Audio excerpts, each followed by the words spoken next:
Welcome back to the deep dive. Imagine you're trying to follow some incredibly complex recipe, maybe for synthetic meat or something equally cutting edge. Right. Every single tiny ingredient, every step, it has to be perfect, right down to the, I don't know, molecular level. Yeah, absolutely. Or building some intricate biotech device. Exactly. One tiny piece out of place and the whole thing could just fail. Hmm. Well, in the patent world, especially for these big biological breakthroughs, that kind of precision, it's not just like a nice to have, it's actually legally required for protection around the world. It really is. So today we're pushing on with our big series exploring the Manual of Patent Examining Procedure, the MPP. Yep. And this time we're zeroing in on Chapter 1800, which is all about the Patent Cooperation Treaty, or PCT specifically.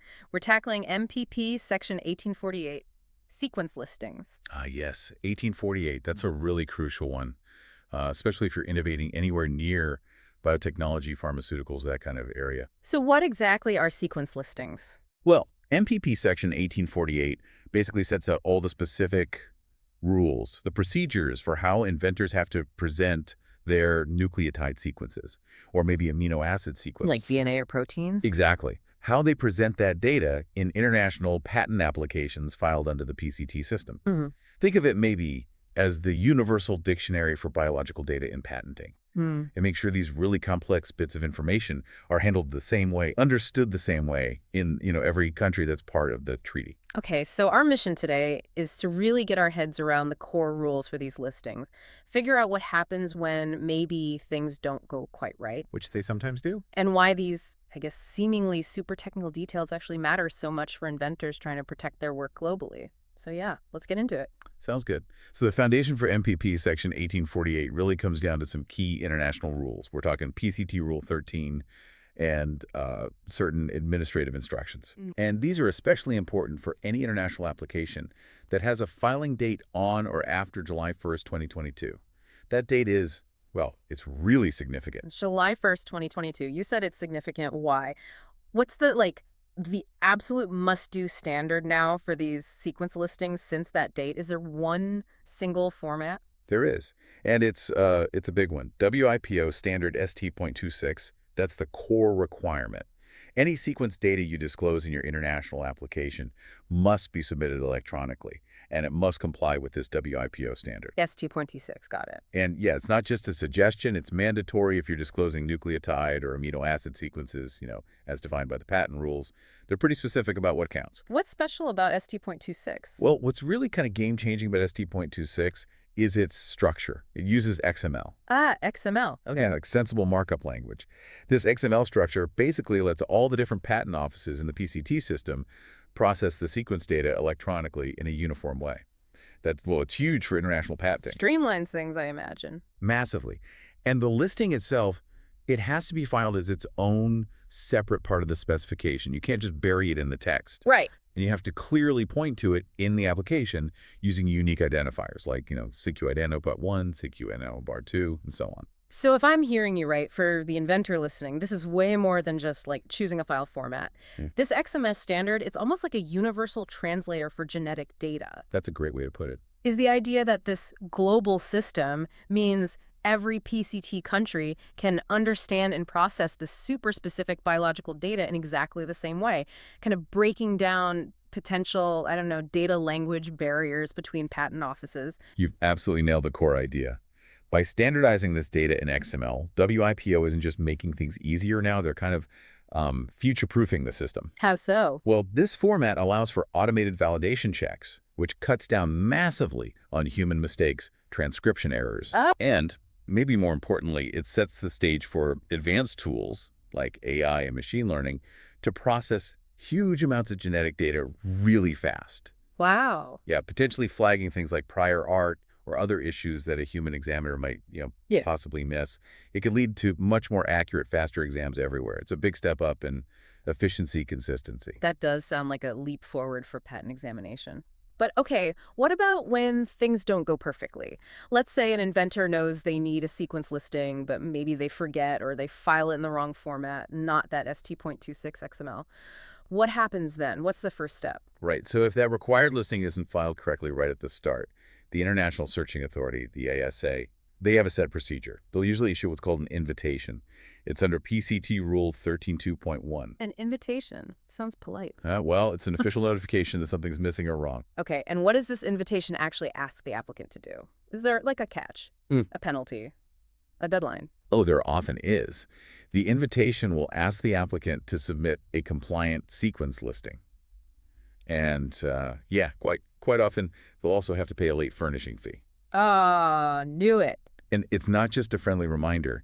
There's a really significant consequence if they don't comply. If the applicant fails to send in the compliant listing, the ISA is only required to do the international search. Well, only as far as they can do a meaningful search without that listing. Ouch. So if the sequence is core to the invention, then you might get a very limited search, maybe even no search at all for that specific part of your invention, which obviously bad news. Yeah. And just so you know, these same rules, they apply mutatis mutandis, as lawyers like to say, meaning with the necessary changes.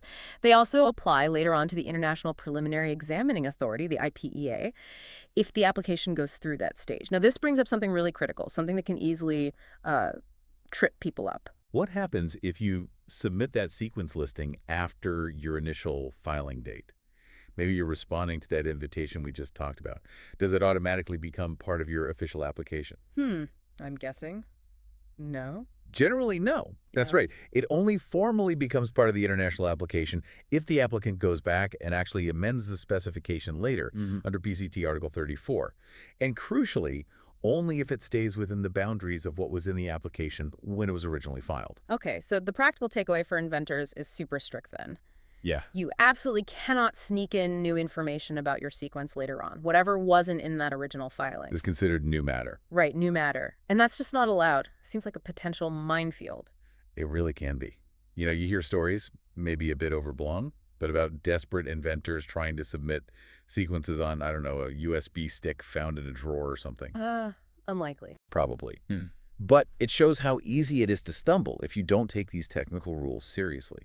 And there's even a specific rule if you do submit a listing late on physical media, like a CD or something, though that's rarer now. What's the rule? It has to be clearly labeled, in big letters essentially, sequence listing not forming part of the international application. Wow, okay. A clear warning sign. Exactly. It tells everyone looking at the file that this data isn't formally integrated. And furthermore, the administrative instructions also say that when a listing is sent in just for search purposes, but it's not actually part of the application. Like in that scenario. Right.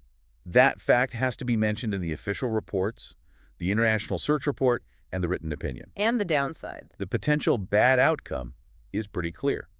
If the ISA or the IPEA decides they just can't do a meaningful search or examination without a proper compliant listing, they will state that right there in the official records. Which sounds like it could really hurt the application down the line. Absolutely. That kind of notation can cause major problems when the application enters the national stage in different countries. They'll see that note and might be much more skeptical. Okay, let's make this super concrete. Walk us through a maybe common but definitely unfortunate scenario. Say an inventor discloses a brilliant new DNA sequence, clearly described in the application text, but oops, they forget to submit it in that specific ST.26 XML format. Give us the play-by-play. Right, classic situation. So first, the ISA spots the problem. They issue the invitation to correct under Rule 13.1. Okay. The applicant then has to scramble. They need to prepare that listing properly in the ST.26 XML format. TikTok. Rutster's on. Definitely. Yeah. And they'll almost certainly have to pay that late fee, which, by the way, isn't pocket change. It could be up to 25% of the basic international filing fee. Oof, that could be significant. It can be. And critically, they also have to submit a statement confirming that this late filed listing doesn't contain any new matter. Basically swearing that it only includes sequence information that was already findable in the application as originally filed. And if they fail, if they don't submit it right or don't pay or can't make that statement. That's where the really serious consequences kick in. Yeah. The ISA might say, okay, we can only search part of this application, maybe ignoring the claims related to the sequence. Or worse, regarding that specific sequence they disclosed. They might just say, nope, can't search it meaningfully. Yeah. No search at all for that core part of the invention. Wow. So that leaves a massive hole in their potential protection. A huge hole. Massive uncertainty, huge vulnerability when they try to get patents granted around the world. It really is high stakes to get this right from the start. That's a very clear warning. Now, we've been talking a lot about ST.26 and that July 1st, 2022 date. What about all the applications filed before then? Are they just off the hook? No, not entirely. There are specific rules for them, too. Legacy provisions. Under the older standard, which was WIPO Standard ST.25. ST.425. Okay, so these older rules apply to international applications filed before July 1st, 2022. Now, the formatting requirements under ST.25 were different. How so? Well, for instance, it often involved submitting plain text ASCII files, not XML. And the specific definitions for nucleotides and amino acids might reference older sections of, say, the U.S. Code of Federal Regulations. It was just a different system. But the consequences for messing up were similar. Broadly, yes. Even under ST.25, if you failed to comply, you could still end up facing a situation where you only got a limited search, or maybe no search performed for the relevant sequences.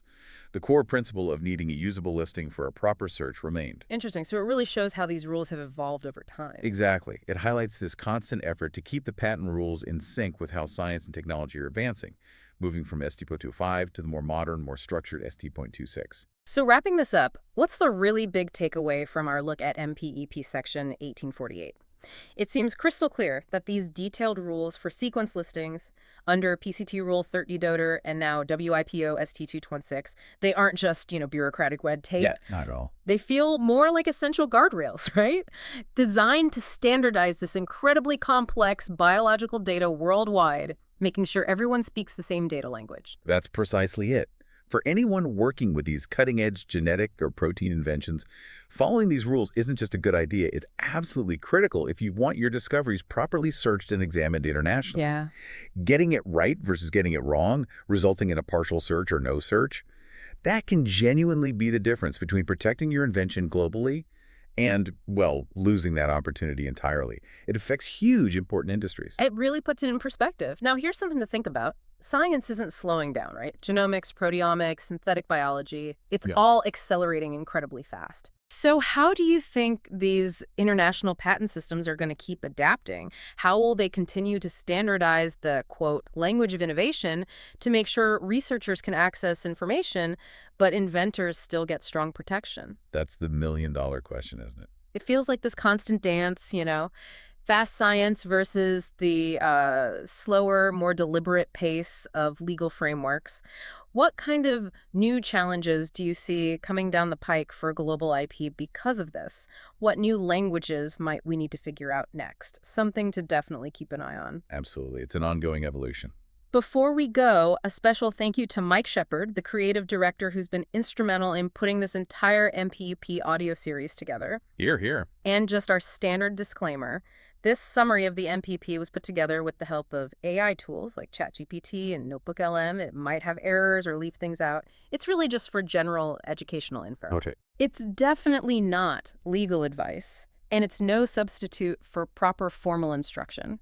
For the official word, you always need to consult the actual MPP itself, talk to a qualified instructor, or, of course, speak with a registered patent practitioner. Always the best advice.